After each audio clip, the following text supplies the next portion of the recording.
Hello दोस्तों, welcome to जाखड़न company. मैं हूं पुखराज और आज की इस क्लास में हम बात करने वाले हैं है आईडी पासवर्ड होना चाहिए ईवी बिल को लॉगिन करने के लिए। ये हम खुद बना सकते हैं।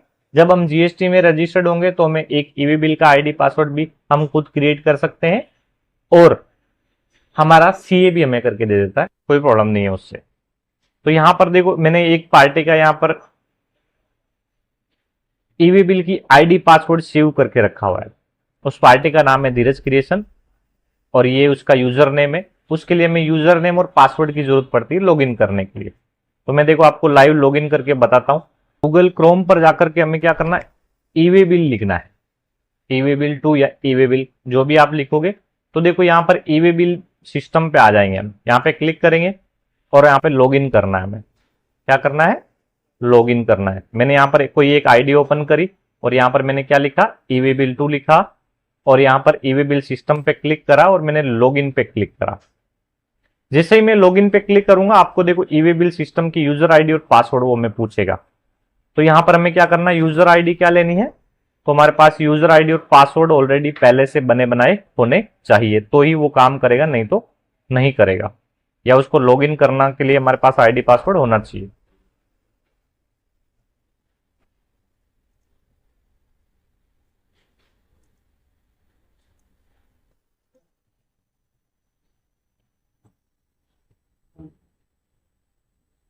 हाँ, तो हम हमें क्या करना है आगे देखो, अभी मैं वापस आपको बता देता हूँ।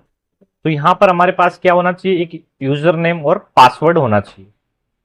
तो यूजर नेम और पासवर्ड के लिए हमें क्या करना है, ये देखो हमारे पास एक यूजर नेम ले लिया हमने।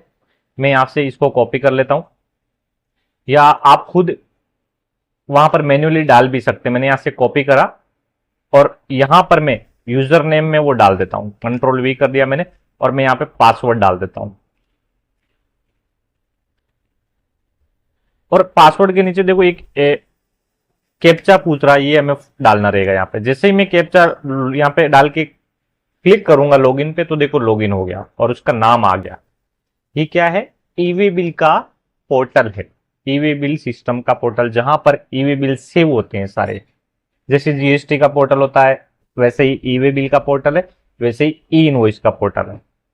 तो ईवी बिल का देखो ये इंटरफेस आ गया यहाँ पर कि इस तरीके से, और लास्ट 7 डेज की डिटेल्स हमें यहाँ पर शो होती है कि हमने हमारे द्वारा कितने ईवी बिल जनरेट करे गए, कितने कैंसिल करे गए, कितने रिजेक्ट हुए, किसी अदर पार्टी ने हमारे अकाउंट में कितने ईवी बिल जनरेट करे, बी पार्ट कितने जनरेट हुए। तो यहाँ पर ये डिटेल्स है। तो देखो ये किसका खुला हुआ है, यहाँ पर उसकी पार्टी का नाम आ रहा है कि धीरज क्रिएशन का ईवी बिल पोर्टल ओपन कर रखा है। अब वहां पर अगर हमारा सॉफ्टवेयर जब काम नहीं करता तो हमें ऑनलाइन पोर्टल पर आकर के ईवी बिल कैसे जनरेट करना है यह हमें यहाँ पे देखना है। तो सबसे पहले हमें क्या करना है, यहां पर क्लिक करना है होम पेज पे। जैसे ही आप होम पेज पे क्लिक करोगे देखो यहाँ पर ईवे बिल आपको दिख रहा है, ईवे बिल दिख रहा है आपको, ईवे बिल दिख रहा है, कॉन्सोलिडेटेड ईडब्ल्यूडी। ये सॉफ्टवेयर की क्या है, मेन्यूज है। यहाँ पर सॉफ्टवेयर के मेन्यूज है। यहाँ पे देखो अब मुझे अगर ईवे बिल नया जनरेट करना तो मैं ईवे बिल पे आके क्लिक करूंगा। जैसे ही मैं यहाँ पे क्लिक करूंगा यहाँ पर देखो generate new, generate bulk, update B part, update vehicle bulk, change of multiple vehicle, extend validity कि ईवी बिल की वैलिडिटी बढ़ाने की। क्या कई बार ट्रांसपोर्ट में क्या होता है, बीच में कहीं एक्सीडेंट हो गया समझ लो, तो ट्रांसपोर्ट माल वहां पर जाने में टाइम लगता है तो वो क्या करता है, वैलिडिटी भी बढ़ाता है वहां पर। कैंसिल कैसे करना है, उसका प्रिंट जैसे अगर बना हुआ है और वापस उसका प्रिंट आउट निकालना तो कैसे निकालेंगे, वो सारी चीजें। तो हमें क्या करना है, जनरेट न्यू पे क्लिक करना है। तो जैसे ही जनरेट न्यू पे क्लिक करेंगे ईवी बिल का एक फॉर्म खुल के हमारे सामने आ जाएगा। ठीक है, और अब हमें क्या करना है, यहां पर देखो सप्लाई टाइप दिख रहा है। तो आउटवर्ड क्या है, इनवर्ड क्या है। आउटवर्ड, आउटवर्ड का मतलब है हम माल सेल कर रहे हैं। अगर हम परचेज करते तो हमें इनवर्ड यहां पर क्लिक करना है। ठीक है, तो हमें यहां पर क्या करना है, आउटवर्ड पे क्लिक करा और यहां पर देखो सब टाइप में पूछ रहा है, सप्लाई है, एक्सपोर्ट है, जॉब वर्क है। अगर हम किसी पार्टी को माल एक्सपोर्ट करते हैं, आउट ऑफ इंडिया बेचते हैं तो एक्सपोर्ट पे क्लिक करना है। अगर हम उसको जॉब वर्क के लिए माल दे रहे हैं तो जॉब वर्क पे क्लिक करना है। अगर हम उसको माल सेल कर रहे हैं तो सप्लाई पे क्लिक करना है। हम सामने वाले को जानते नहीं किसको माल बेच रहे हैं तो रिसिपिएंट नॉन अननोन पे क्लिक करना है आपको। और अगर पर्सनल यूज के लिए कहीं माल लेके जा रहे हैं तो यहाँ पे 401 यूज करना है। अगर हमने कोई मेले में सेल लगाई है, एग्जीबिशन करा है, तो यहाँ पे क्लिक करना है। लाइन सेल करने के लिए यहाँ पे क्लिक करना। अगर हम परचेज रिटर्न करते हैं किसी को तो अदर में जाकर के यहाँ पर आपको मैन्युअली लिखना है परचेज रिटर्न। तो देखो यहाँ पे परचेज रिटर्न नाम लिखते ही वो आ जाएगा। हमारे केस में हम किसी को माल बेच रहे हैं तो हमने आउटवर्ड लिया, मतलब माल आउट कर रहे हैं, और यहाँ पर मैं सप्लाई टाइप पे क्लिक कर दूंगा। तो सप्लाई टाइप में हमें आउटवर्ड लेना है और सब टाइप में क्या लेना है, सप्लाई लेना है। डॉक्यूमेंट में देखो हम क्या बना रहे, टैक्स इनवॉइस बना रहे। अगर हम कंपोजिशन स्कीम में रजिस्टर्ड होते तो हमें बिल ऑफ सप्लाई बनाना पड़ता। हम जीएसटी में रेगुलर स्कीम में रजिस्टर्ड है तो हमें टैक्स इनवॉइस लेना है। यहाँ पर डॉक्यूमेंट नंबर क्या डालेंगे हम, तो हमारे पास देखो ऑलरेडी बिल बना हुआ है यहाँ पर 1001 नंबर बिल। तो मैं यहाँ पर 1001 नंबर लिखूंगा। क्या लिखूंगा, सप्लाई टाइप में 1001 और आज की डेट डालूंगा। और ट्रांजेक्शन टाइप में ये रेगुलर ही रहेगा। ट्रांजेक्शन टाइप में रेगुलर कब रखना है, जब हम जिस पार्टी को माल बेच रहे हैं उसी पार्टी को माल जा रहा हो तो। बिल टू शिप टू, कई बार क्या होता है कि भाई बिल मेरे नाम से बनाना, माल किसी और को भेजना, जैसे आड़तिया वाले केस में होता है, तो उसका अगर ईवी बिल बनाना पड़े तो बिल टू शिप टू करना है। बिल फ्रॉम, जैसे बिल फ्रॉम डिस्पैच फ्रॉम, मतलब समझ लो हमारा सेल ऑफिस यहां पर है सूरत में और हमारा गोडाउन अहमदाबाद में है, तो बिल यहां से बनेगा और माल डिस्पैच कहां से होगा, अहमदाबाद से होगा। तो ये सेलेक्ट करना है, और दोनों का 2 और 3 का कॉम्बिनेशन हो दोनों का ही, तो ये सेलेक्ट करना है। हमें यहाँ पर रेगुलर ले लेना है। अभी इस केस में दोनों यहीं पर है हमारा। तो हमारा देखो नाम ऑटोमेटिकली हमने किसका ओपन कर रखा, धीरज क्रिएशन का। तो देखो हमारा नाम ऑटोमेटिकली यहाँ पर आया। बेचने वाला कौन है, धीरज क्रिएशन। उसकी सारी इंफॉर्मेशन यहाँ पर ऑटोमेटिकली सेव होके आ जाएगी। बिल टू, हम बिल किसके नाम से बना रहे हैं उसकी डिटेल हमें यहाँ पे चाहिए। तो उसके नाम की डिटेल हमें यहाँ पर चाहिए, तो हमें क्या करना है, पहले तो उस पार्टी का जीएसटी नंबर हमें चाहिए। मैंने आपको बोला कि अनरजिस्टर्ड का भी ईवी बिल बनता है। तो जब अनरजिस्टर्ड का ईवी बिल बनाएंगे तो यहां पर आपको यूआरपी लिख देना है और यहां पर उसका नाम लिख देना पार्टी का। जैसे समझ लो यहाँ पे मैं राजेश भाई के नाम से बना रहा हूं, तो मैंने यहाँ पे लिख दी राजेश भाई कौन सी स्टेट में, समझ लो यहाँ पर दिल्ली में है या राजस्थान में, तो मैंने यहाँ पे राजस्थान सेलेक्ट कर दिया। यहाँ पर उसका एड्रेस डाल दो, पिन कोड डाल दो, स्टेट सेलेक्ट कर दो, तो ईवी बिल अनरजिस्टर्ड का भी बन जाएगा। अनरजिस्टर्ड का मतलब जिसके पास जीएसटी नंबर नहीं होते हैं उनका भी ईवी बिल हम जनरेट कर सकते हैं। अगर हमारे पास जीएसटी नंबर है तो हमें कुछ टेंशन ही नहीं है। देखो यहां पर क्या करना है, जीएसटी नंबर, माल किसको बेच रहे हैं, स्वास्तिक ट्रेडर्स को, तो स्वास्तिक ट्रेडर्स का हमें जीएसटी नंबर कॉपी कर लेना है। यहां पर मैं यहां पर क्या करता हूं, स्वास्तिक ट्रेडर्स का जीएसटी नंबर कॉपी कर लेता हूं। मास्टर में आया, व्यू करा, मैंने स्वास्तिक नाम लिखा यहां पर, और यहां पर मैं स्वास्तिक ट्रेडर्स वाली पे आके एंटर करा, और यहां से मैं डबल क्लिक करके क्या करता हूं, कॉपी कर लेता हूं, और मैं यहां पर वो नंबर डाल देता हूं, जीएसटी नंबर। जैसे ही मैं जीएसटी नंबर डालूंगा देखो ऑटोमेटिकली स्वास्तिक ट्रेडर्स की सारी इंफॉर्मेशन यहां पर सेव हो गई। सिर्फ हमारा काम क्या, जीएसटी नंबर डालना, पिन कोड क्या है, कौन सी स्टेट में है, उसका डिस्टेंस कितना, वो सारी चीजें यहां पर आ गई है। ठीक है, ऑटोमेटिकली। अब हमें क्या करना है, देखो अब हमें ये बोल रहा है आइटम डिटेल डालो, तो हमने उसको क्या बेचा है वो आइटम डिटेल यहां पर हमें सेव करनी है।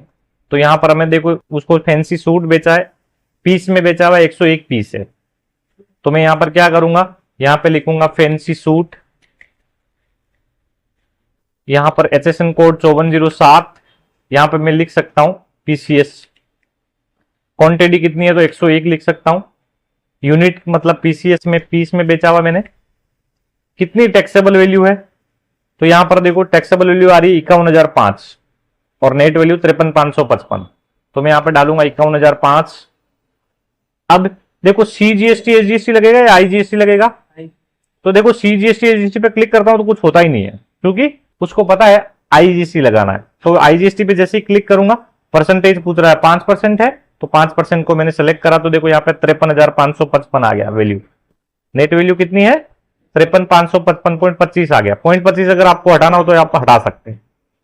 हमारा कितना आ रहा है, 53,555 ही आ रहा है यहां पर, तो हमारा मैच हो गया। अब हमें क्या करना है, आइटम डिटेल अगर और ऐड करनी हो तो यहाँ पे प्लस प्लस करते जाओ, और आइटम डिटेल जैसे हमारे सॉफ्टवेयर में करते हैं 1 2 3 4 5, उसी तरीके से यहाँ पे प्लस प्लस ऐड करते जाओगे तो हो जाएगा। हमारा वैल्यू हो गया। अब ये पूछ रहा है ट्रांसपोर्ट की डिटेल डालो, तो अब हमें ट्रांसपोर्ट की डिटेल डालने के लिए हमें ट्रांसपोर्ट कौन सा है, श्री लक्की एक्सप्रेस, कौन से ट्रांसपोर्ट में माल भेजा, श्री लक्की में। तो हमें क्या करना, श्री लक्की का ट्रांसपोर्ट आईडी चाहिए। ट्रांसपोर्ट आईडी मतलब श्री लक्की का जीएसटी नंबर। तो यहां ट्रांसपोर्ट मास्टर में आएंगे, यहां पे व्यू करूंगा और श्री लक्की लिखूंगा। देखो जैसे ही मैंने श्री लक्की लिखा, एंटर करा, और यहां पर देखो ये आईडी हमें मिल गई। यहां पे क्लिक करना है, कॉपी कर लेना है इसको, और यहां पर आकर के हमें डाल देना है कंट्रोल वी करके। तो देखो जैसे ही मैंने जीएसटी नंबर डाला, श्री लक्की ट्रांसपोर्ट आ गया और डिस्टेंस भी आ गया कि 664 किलोमीटर है। कहां से, सूरत से भोपाल, जहां हम माल डिलीवरी कर रहे हैं, जिस पिन कोड पे हम डिलीवरी कर रहे हैं वो हमारे पिन कोड से कितना किलोमीटर है, 664 किलोमीटर है। बस बाई रोड माल जा रहा है तो रोड क्लिक करना है, अगर ट्रेन में भेजा है तो रेल क्लिक करना है, एयरवेज में भेजा है तो एयरवेज क्लिक करना है, और शिप जहाज में भेजा हो तो शिप सेलेक्ट करना है। व्हीकल टाइप अगर ट्रांसपोर्ट के थ्रू जा रहा है तो रेगुलर, हमारा खुद का कंटेनर जा रहा है तो ओवर डायमेंशनल कार्गो डालना है। यहां पर हम ट्रांसपोर्ट के थ्रू भेज रहे हैं तो रेगुलर लिखना है। और ये क्या है, पार्ट बी है। ये पार्ट बी भरने का काम किसका है, ट्रांसपोर्ट वाले का। तो हमें इसमें कुछ भी नहीं करना, ऑटोमेटिकली आ जाएगा। अब जैसे ही मैं यहां पे सबमिट करूंगा, ओके करूंगा, ओके करूंगा, तो देखो ईवे बिल बन के रेडी हो गया है। बस आपको क्या करना है, यहां पे सिंपल सा क्लिक करना है, जितनी कॉपी प्रिंट निकालनी उतनी कॉपी प्रिंट निकाल सकते हो। ये हम विदाउट सॉफ्टवेयर पोर्टल पर जाकर के इस तरीके से हम ईवे बिल बना सकते हैं। ठीक है, तो देखो यहां पर बिल बन गया सारा सब कुछ। अगर जैसे अभी यहां पर दिख रहा है कि स्वास्तिक ट्रेडर को माल बेचा, अगर यूआरपी होगा तो यहां पर यूआरपी लिखा हुआ रहेगा और उसकी पार्टी का नाम आगे आ जाएगा, जो उसका नाम रहेगा। जीएसटी नंबर की जगह क्या लिखा हुआ रहेगा, यूआरपी, कि भाई मेरे पास जीएसटी नंबर नहीं है, मैं अनरजिस्टर्ड पर्सन हूं। बस इन दोनों में और कोई फर्क नहीं रहेगा। यहां पर आउटवर्ड सप्लाई मतलब हम सेल कर रहे हैं, ये ट्रांसपोर्ट का जीएसटी नंबर है, इस ट्रांसपोर्ट का नाम है, इतने की टोटल वैल्यू जा रही है। रेगुलर में हमने माल बेचा है, ये हमारा बिल नंबर है, इस पार्टी को हमने माल बेचा, भोपाल में डिलीवरी होगी, एमपी में, ये पिन कोड पे। बेचने वाला कौन है, तो ये यहां पर डिटेल आ रही है, जीएसटी ऑफ सप्लायर्स। सप्लायर्स कौन है, धीरज क्रिएशन। ये पार्ट बी अभी देखो ये कह रहा है not valid for movement as part B is not generated या एंटर्ड। अभी पार्ट बी नहीं बना है, सिर्फ और सिर्फ इसकी वैल्यू है कि हमें एक यूनिक नंबर मिल गया, बाकी इसकी कोई वैलिडिटी नहीं है। अब जैसे ही मैं यहां पे देखो क्लिक करके इसको क्या कर लेता हूं, कॉपी कर लेता हूं नंबर को। अब समझ लो यहीं से हमें ट्रांसपोर्ट चेंज करना पड़े इसका। मैंने यहां पे क्लिक करा, मैं वहां पे होम पेज पे वापस चला जाता हूं। अब मुझे ट्रांसपोर्ट चेंज करना, तो मैं वापस ईवे बिल में जाऊंगा और यहां पर देखो अपडेट ईडब्ल्यूडी ट्रांसपोर्ट, यहां पे क्लिक करना है आपको। और वो बोल रहा है कौन से ईवे बिल का करना, तो इस ईवे बिल का करना है। मैंने गो पे क्लिक कर दिया तो देखो खुल गया सब कुछ वही। अब मुझे सिर्फ और सिर्फ क्या करना है, ट्रांसपोर्ट आईडी पे क्लिक करके चेंज कर देना। जैसे मैं यहां पे श्री लक्की की जगह में क्या कर दूंगा, ये पहले इसमें गया हुआ वो ऐसा कह रहा है, अब मुझे चेंज करना तो यहां पे मैं नई आईडी डाल दूंगा। जैसे ही मैं यहां पे क्लिक करके मुझे श्री लक्की की जगह मुझे क्या डालना है, दूसरा डालना है, समझ लो। व्यू करता हूं मैं यहां पर और मैं ले लेता हूं यहां पर अर्पित। तो मैंने जैसे ही यहां पे अर्पित वाला लिया, यहां पे मैं इसको मैं कॉपी कर लेता हूं अर्पित को,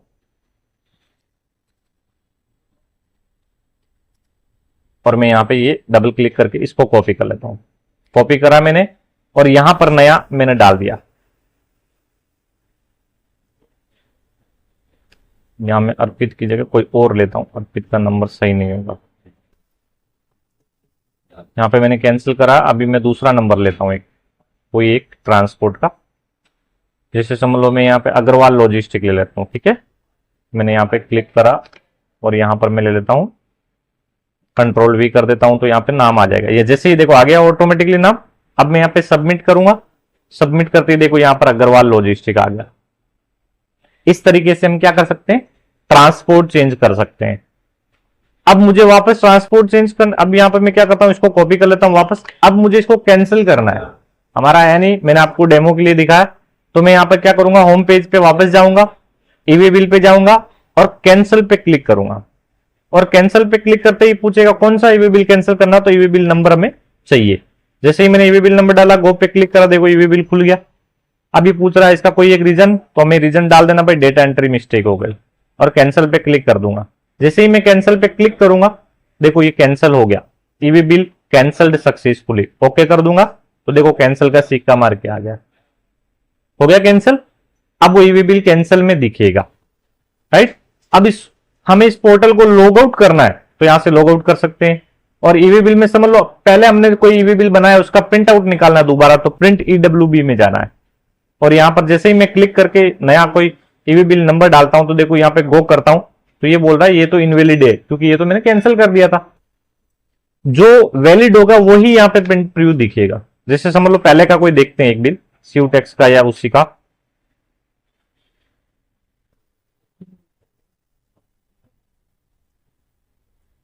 मैं यहां पर उसका देखता हूं धीरज सिल्क मिल्स का।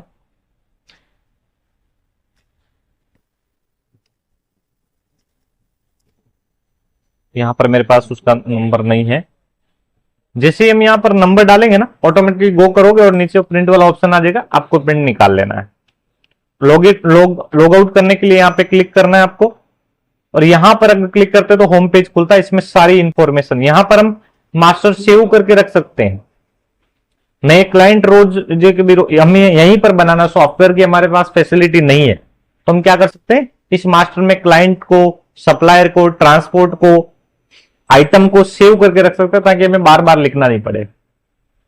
रिजेक्टेड की, और यहां पर रिपोर्ट देख सकते हैं हमारे द्वारा कितने बिल बने गए, अदर पार्टी के द्वारा कितने ईवी बिल बनाए, कौन कौन से मास्टर की रिपोर्ट हमने कितने मास्टर क्रिएट कर रखे हैं, समरी रिपोर्ट खोल सकते हैं। और यहां पर देख सकते हैं, देखो सारी चीजें, ईवी बिल जनरेटेड बाय मी, मेरे द्वारा कितने ईवी बिल जनरेट हुए, 23 तारीख को 1 हुआ, 20 को 1 हुआ, 18 को 1 हुआ, 17 को 2 हुआ, 16 को 2 हुआ, लास्ट 7 डेज की पूरी रिपोर्ट यहां पर दिखती है।